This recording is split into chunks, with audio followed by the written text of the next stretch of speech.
Jahn Gorfreyson is missing. He has been for some time. If he isn't recovered, his partner and newborn daughter will be heartbroken. If the item he was delivering is lost, his guild could fall to ruin. And if the payment he was meant to collect isn't returned, the kind man who hired him will never recover. Hi everybody, this is the first episode of my new campaign diary, in which I will summarize and analyze a subset of the stories occurring in my Dungeons & Dragons campaign. I've run the game for a little over 6 years, and have been a player in maybe a dozen sessions. I've run one campaign from 1 to 20, and maybe we'll talk about it someday, but for now, we're going to jump into my current campaign, a West Marches game following an adventuring guild on their many exploits. Our heroes, with an average of 3rd level, are already somewhat dungeon-hardened when we begin our story. 4 of them, Brixen the Ranger, Rotari the Wizard, Fennec the Barbarian, and Cinder the Druid, decide to lead the Armed Adventurers Guild on a quest to recover a missing member of the Messengers Guild. Jahn Gorfreyson is missing.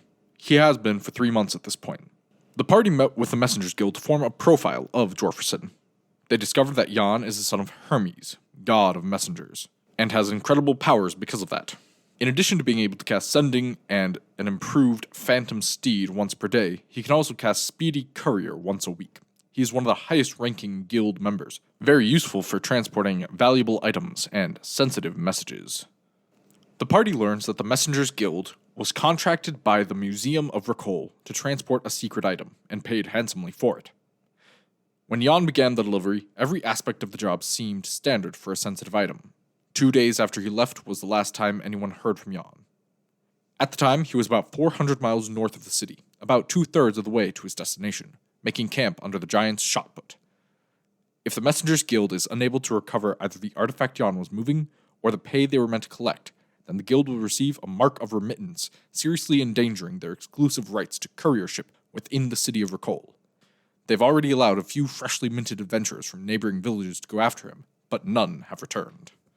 The party then investigates the master of the museum, Ivan Oharg, who hired Jahn. When they arrive, they find that the plaque reading Master above his office has been scratched out.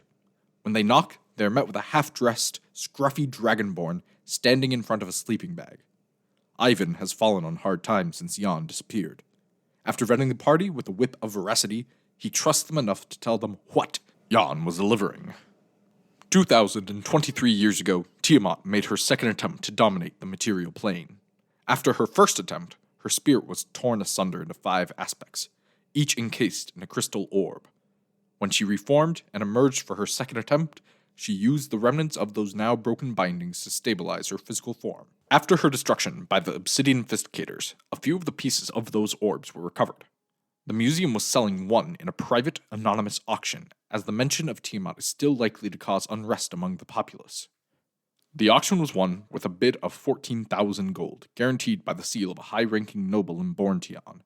Jahn was hired to carry the fragment to the Fiery Farms, 600 miles north of Recall. After Jahn lost contact with Recall, Ivan was stripped of his title, had to refinance his home, and has been trying to cling to some connection to his former life. If either the payment or the item is returned, Ivan prays that he will be able to piece his life back together.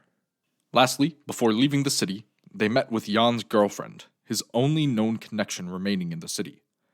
Penelope was obviously struggling with the disappearance of her partner, but that pain was compounded by a baby born a month after Jahn vanished. Penelope is at her wit's end. In desperation, she gives Fennec her boyfriend's scimitar of speed in hopes that Jahn can help them in a fight should his return demand it. After that, the party dealt with all the logistics of a possible 1,200-mile journey. They knew roughly that their path would take them through a dense forest, and that Brixen, with help, would be able to forge plenty of food for them to subsist off.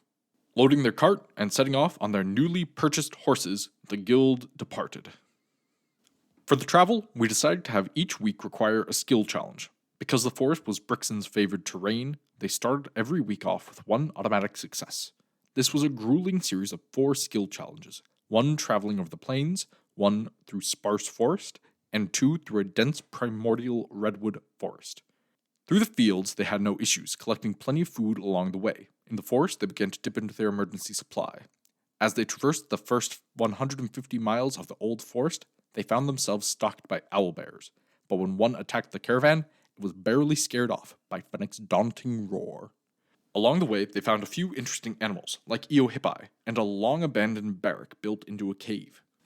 When they arrived at Jan's last known whereabouts, a camp underneath the giant shot put, they found two clues to their search. The first was a blood-covered golden symbol of Sarenrae, surrounded by owlbear tracks. The other was a set of tracks belonging to Jahn, running north before vanishing, as though he had mounted a phantom steed in a hurry. Finishing their trek through the old forest, they noticed they were about halfway through their emergency supply, as the local owlbears had thoroughly eaten through everything in the path the party cut to get so far north. Climbing a tree, one of the heroes notices a wizard's tower, shielded by illusions and emanating magical insects into the forest. They decide to ignore the tower, which was 5 or 6 miles east, and focused on the blackened, ashy expanse of farmland to the north. As they leave the guild on the outskirts of the forest, as a form of backup, Brixen, Rotari, Fennec, and Cinder enter the fiery farms. Brixen and Cinder easily recognize several dozen varieties of drugs growing in meticulously manicured rows. Ephedrine, poppy, soma, marijuana, and tobacco grow exceptionally well, and plots are separated by paths of ash. Burn marks are still seen on trees at the edges of this plantation.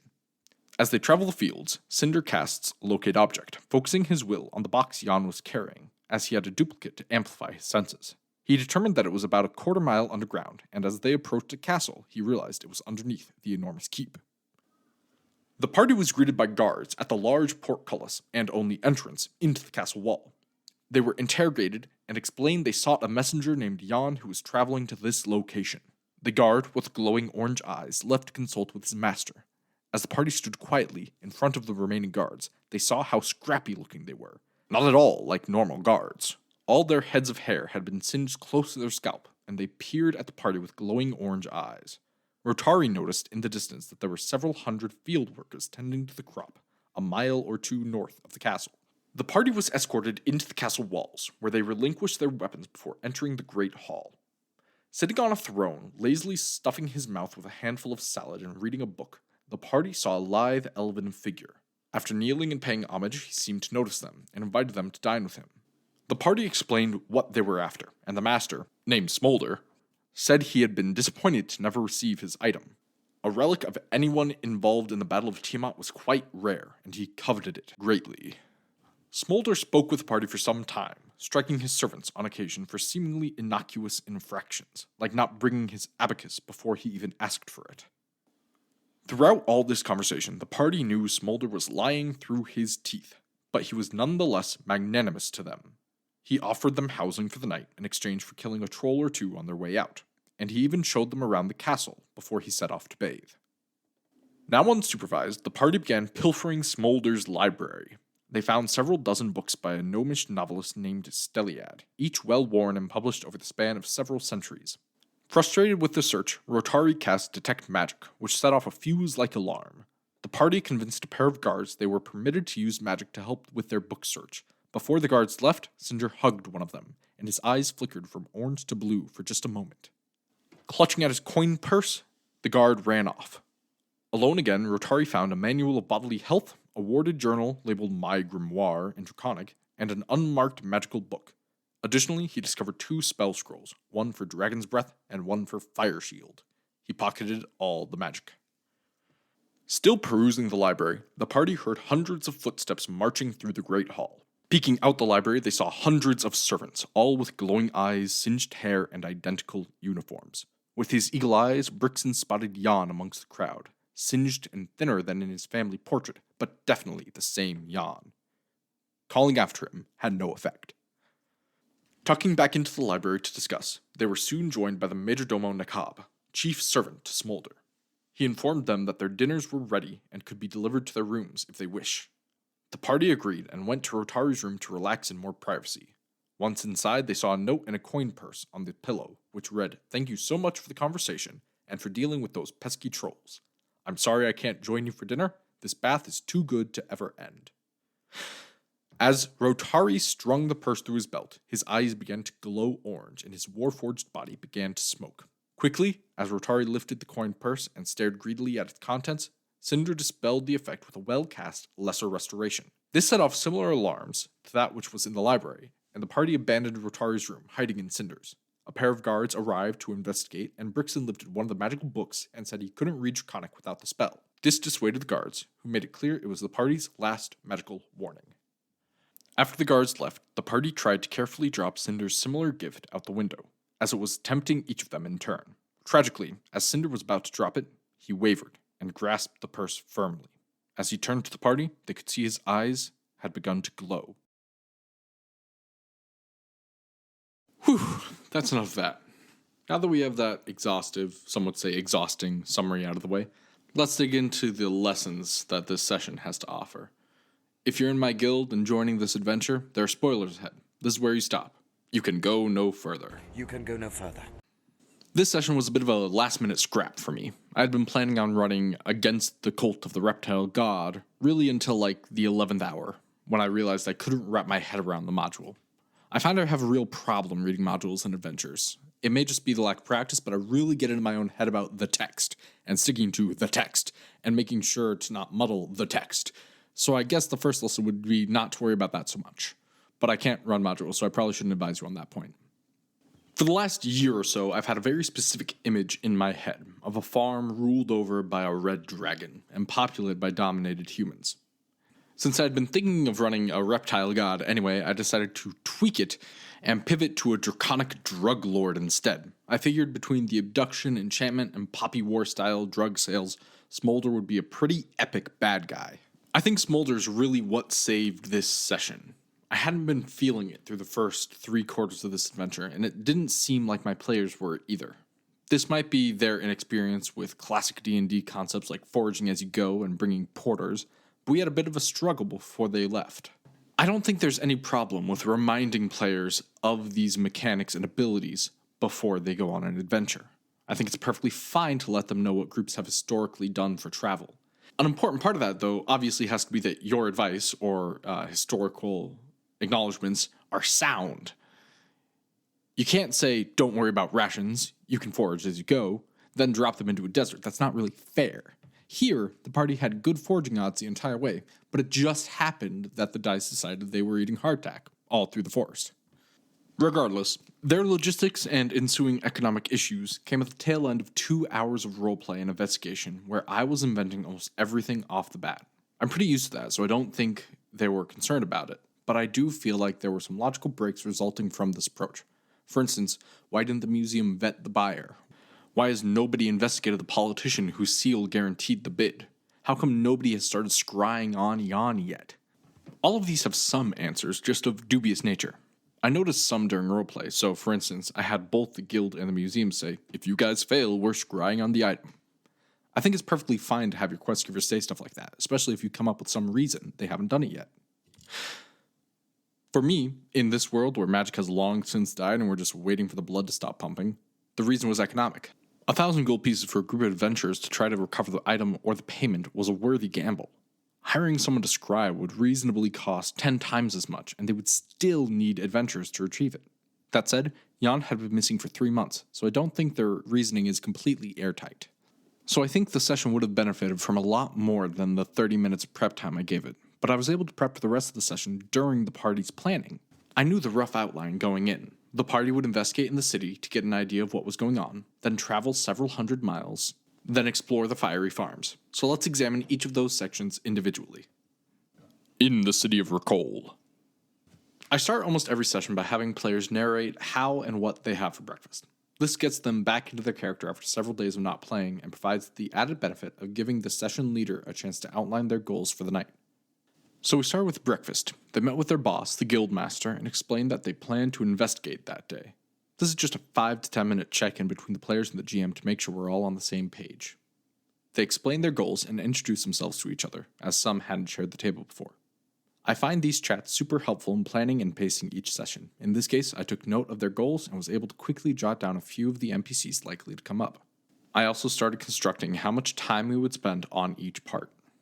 We ended up spending about an hour and 45 minutes in total in Recall gathering information. This was a bit longer than would have been ideal. I think towards the 1 hour mark, people were starting to get a little bit antsy. So let's explore possible reasons for why this pacing went a little wrong.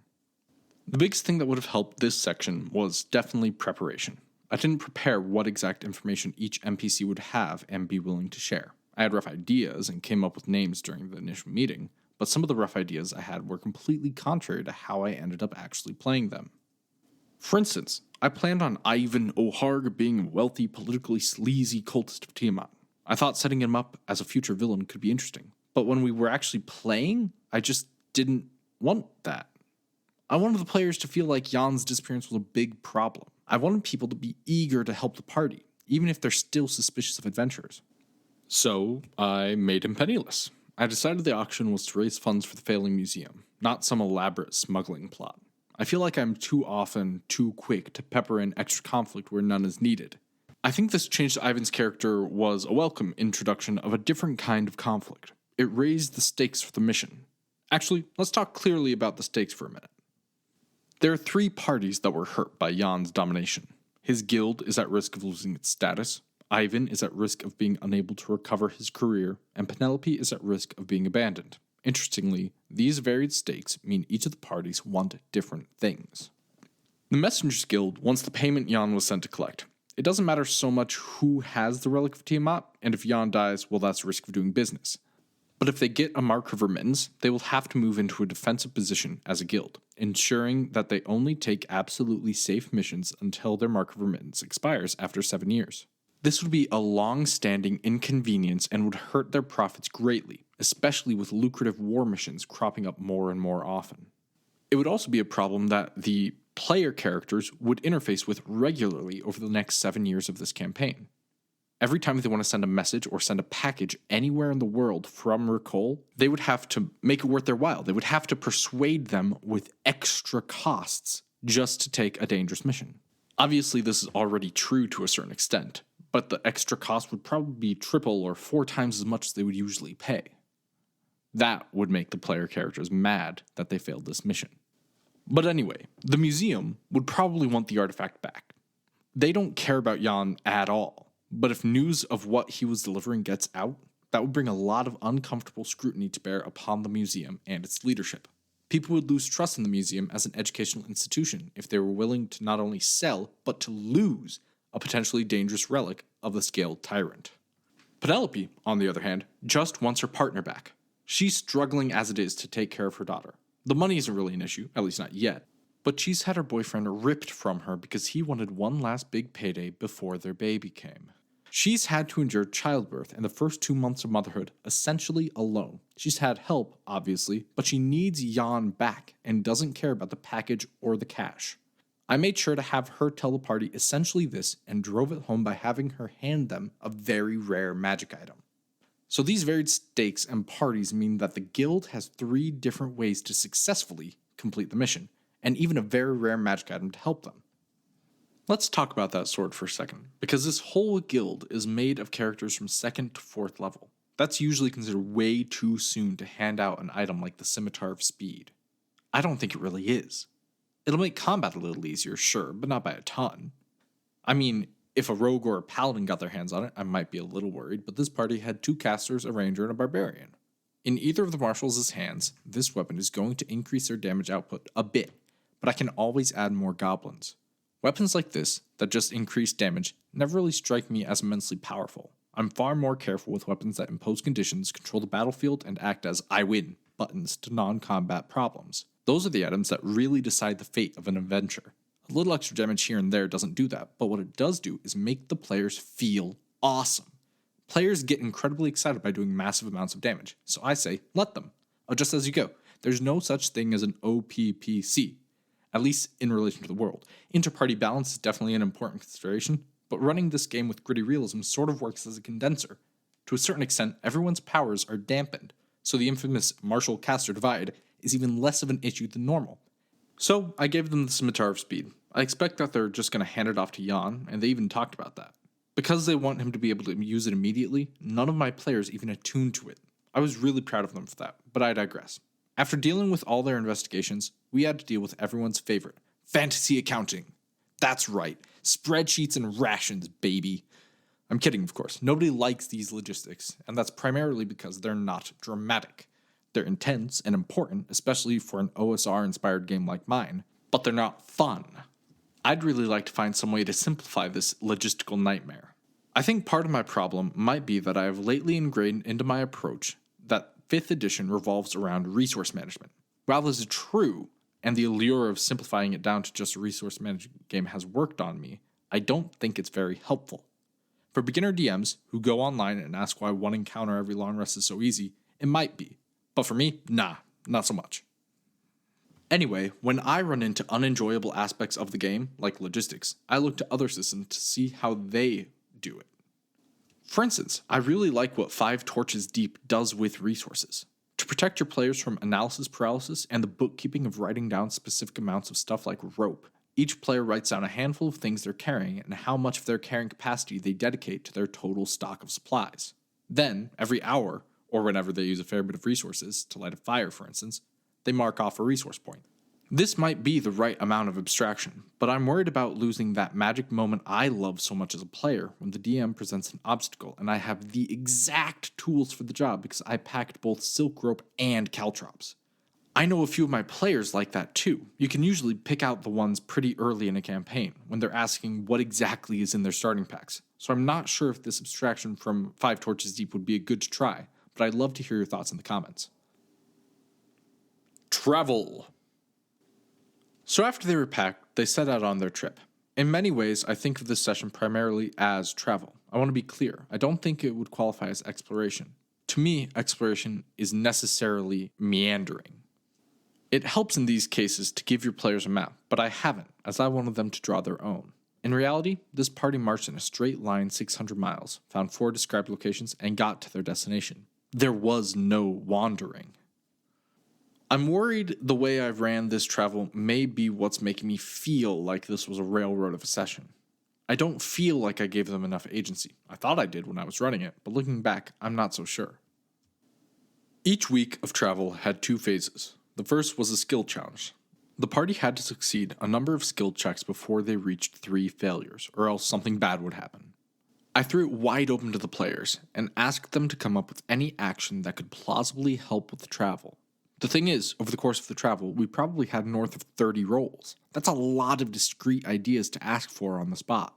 I mean, sure, I could come up with 30 unique things from my couch over the course of a week, but in one session, that's going to be tough. Doubly tough if they're doing what I was trying to encourage, stay in character. Triply tough when they're trying to pick actions their stats reflect them as being good at. I would be shocked if the players at the session even had 30 unique proficiencies between them. Now, obviously, you can use the same skill for more than one action. Tracking an owlbear and finding north would both use survival, but I think the incredible number of rolls made this hard for them. I think the drama of the session would have been much better served if I had 1 skill challenge and maybe 1 random encounter, just to move things along a bit. I think they would have felt more up to exploration when they arrived at the Fiery Farms if they had just made 7 or 8 checks rather than more than 30. One thing that I think every DM should do, especially if you run for a lot of players like me, is make a feedback form. I've had it up for a little while, and this session had the first response. It came from Rotari, the wizard. He identified the same problem, that the skill challenges became a real grind. But he came to a different conclusion. Instead of truncating the challenges, he suggested in the feedback form to break the skill challenges up with either roleplay or combat scenes. I think this is a great idea, because it'll make the pacing feel a lot faster, even if we're spending the same amount of time on the skill challenges as before. It'll also totally make the players feel like they did more along the way. They're mostly not going to be able to remember their skill checks, but if I had paused the challenges when Fennec decided to scare off the owlbear, we would have been able to linger on that dramatic moment a little bit longer, making it more memorable. And who knows, maybe after that we just skip the rest of the challenge. They've finished it. They had their drama. Breaking up the journey would have also gone a long way towards making the party feel like they were exploring. It would have forced me to describe the forests in more interactive ways. In reality, I mostly strung together half a dozen cutscenes based off their described actions, but I think having more time for the players to actively explore would have been better. TLDR, I went way too hard on skill challenges, and will probably either truncate them or break up that mechanic with other activities for the journey back. In the Fiery Farms. At this point, we'd been playing for close to 3 hours, and I, at least, wasn't feeling great about the session. I felt slumpish, and I think that contributed to the players being uninclined to investigate the estate or the workers. If they had, they probably would have found Jahn in his enchanted state and gotten at least one of their targets to safety. Instead, they cast Locate Object and discovered the object was underneath the large castle at the center of the farm. For their entire walk up to the farm, I was hinting that the lord of this land was an evil dragon. I made it clear that all the crops were drugs of varying danger, and that all the plots were broken up by ashy paths. I also described how the land was clearly deforested, with the edge of the remaining forest being full of charred trees. Throwing a CR10 dragon at your 3rd level PCs is never fair, unless they have a decent warning well in advance. This foreshadowing doesn't have to be glaringly obvious, but should be strong enough that the second your bad guy reveals their draconic nature, the players immediately connect the dots. Anyway, they approached the castle and asked to speak with the owner. The dominated commoners guarding the gates consulted with their boss, demanding the heroes' weapons, and led them inside. I'm not sure if taking their weapons was the best choice, but I think it was okay in this case because I knew that the inside of the castle would have plenty of weapons in displays, training areas, and on decorative suits of armor. The party wouldn't be hopeless, even without their weapons, but they didn't have any way to know that. So by taking these items and making sure that they saw the weapons when they got onto their tour, by taking these items and then making sure that they saw plenty of weapons once they were on their tour, the players and I were able to build a little bit more trust, which is very important, especially in games where I haven't played with many of the players very often. Inside, they met Smolder, the self-appointed lord of the Fiery Farms. I made this guy as overtly evil as I could, hitting his minions, explaining how he's smuggling dangerous drugs to destabilize nearby kingdoms, and generally sneering at anyone who he didn't perceive as powerful. Until the wizard Rotari showed his signet ring, Smolder hardly even noticed the party, beyond offering his own ring for them to kiss. So the party knew from the outset that this guy was bad news. They knew he was lying the entire time they shared a meal, but they decided it was best to feign belief and wait until nightfall to make their next plans. So after dinner, Smolder gave them a brief tour. I like giving players tours of dungeons before they have to fight in them, because I feel like it makes them more able to engage in future fights. It also lets them guess where the loot is. They were even able to collect some of this loot well before any conflict, by stealing spells from the library. After a good long while of them waiting in the library and flipping through pages, I decided they needed some impetus, so I sped up time a little bit and jumped to when the field workers were coming in. I decided that Brixen could notice Jahn amongst the crowd to let them know that all 3 targets were here: the gold, the guy, and the gem.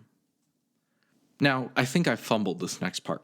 I meant to introduce one of the lieutenants, the majordomo of the castle, but I don't think I described adequately how obviously unenchanted he is. I figure Smolder should have at least 1 or 2 high-powered underlings who are actively loyal to him, but I don't think the players picked up on it. I'll have to lean into that the next time they see him. Anyway, they were then led to their rooms and pointed to a letter and a pouch of cursed gold. As the majordomo left, they congregated in one of the rooms, and Rotari picked up his gold. He failed his saving throw and was infected with dragon's greed. That is to say, he was charmed by Smolder and wanted to get as much gold as possible, specifically by working for him. The party wanted some way to break it, and I hadn't prepped anything specific. So, when they tried Lesser Restoration, I decided that would probably be a little too weak, and made Cinder roll a spellcasting check for him, to try to stretch the magic. It worked, and the curse was broken. So this gold is pretty potent stuff. When they tried to toss out the gold in Cinder's room, I made them roll to try not to touch it. Only one of them failed, so I decided to end on a cliffhanger. I think that was the moment this session jumped in quality again, as the party was instantly and intensely invested in trying to solve this issue, spreading the word in the group chat to try to attract other party members to help save Cinder. I'm not sure how I'm going to introduce any new PCs, but I think that'll give us plenty to talk about next time. For now, I guess I'll leave you with this. Unfun parts of the game can be glossed over or truncated. Non-dramatic logistics and monotonous skill challenges are how you fall into slogs. Changing up the pillar of play throughout the session is a vital part of pacing, which is the true magic great DMs like Matt Mercer and Matthew Colville have learned. I guess now is probably where I should pay homage to Matt Colville. I'm sure if you've seen him, you've recognized where a lot of my inspiration and format has been drawn from. If you have somehow heard of me and haven't seen him, go ahead and follow the links in the notes. You won't possibly regret it. That's all for me for this week, folks. Look forward to a new hydrology video on my channel soon, and hopefully another one of these campaign diaries in the next 2 or 3 weeks. Until then, don't forget to be awesome.